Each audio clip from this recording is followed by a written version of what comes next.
Hello guys, আসসালামু আলাইকুম।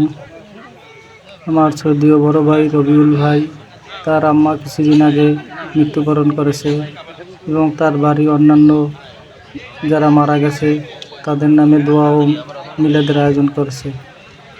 এখানে হাজার হাজার মানুষ আসছে, সবাই দোয়া করছে তার মায়ের জন্য এবং পরিবারের অন্য যারা মারা গেছে তাদের জন্য। তারপরে দেখেন দোয়া ও মিলাদের পরে এখানে খাওয়া দাওয়ার ব্যবস্থা আছে। তো এটা আমাদের বরিশালের ঐতিহ্য। বরিশালে লোকজন মারা গেলে এভাবে মিলাদ করানো হয়, দোয়াও করা হয়। অনেকের সাথে কথা বলে দেখছি তাদের এলাকায় এরকমের হয় না, বরিশালে যেভাবে হয় তাদের এলাকায় হয় না। বরিশালের মানুষ এরকমের আয়োজন করে, হাজার হাজার মানুষ নিয়ে দোয়া ও মিলাদ হয়। তারপর খানা দানার ব্যবস্থা আছে।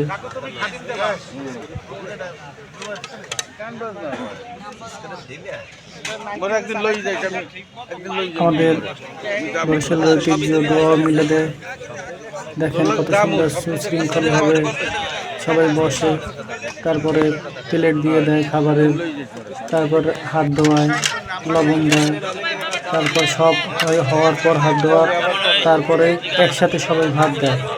ভাত দেওয়া শেষ হওয়ার পরে তারপর একসাথে যে আয়োজন থাকে গরুর গোশত দেয় বা অন্যান্য যে যা আয়োজন করে তা দেয়। তারপরে আলু দেয়, ডাল দেয়, এরকমের একটার পর একটা মানে সুশৃঙ্খলভাবে দেয় এবং সবাইকে সমান দেয়। আমাদের এই মিলাদ মাহফিলে কোনো রকম কোনো সমস্যা হয় না, ঝই ঝামেলা হয় না, সবাই সুশৃঙ্খলভাবে বসে দোয়া করে, খানা দানা করে, তারপর চলে যায়। এরকমের অন্য কোথায় হয় না। বরিশালের একটা ঐতিহ্য এবং বরিশালের মানুষ কতটা সুশৃঙ্খল তা এইগুলো দেখলেই বোঝা যায়। দেখেন সবাই বসে থাকে, কোনো ঝই ঝামেলা কিছু হয় না।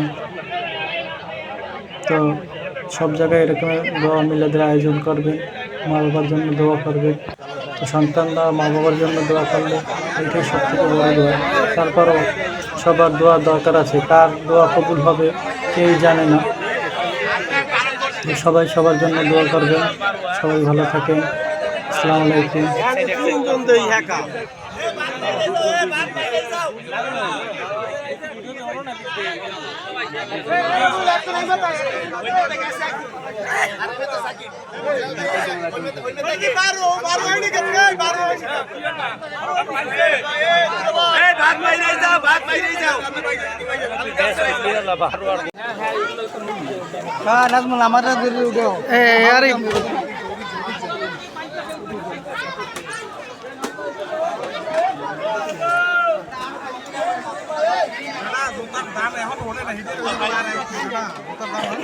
কি বন্ধু কি কইছো? এখন ওড়ে না পারাস নিয়ে। কোয়েল কোয়েল তুই খাইছো না, তুই আবার আইসু কাই? তুই খাইলি না, তুই আবার আইসু কা? রমেশ ভাই খাইছেন না, আমি আবার আইছেন কা?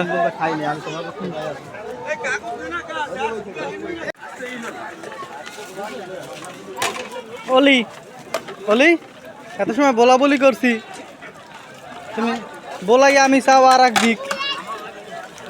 হ্যাঁ ঠিক আছে, ঠিক আছে, ঠিক আছে, ঠিক আছে, ঠিক আছে। ধন্যবাদ। আমি হারিয়ে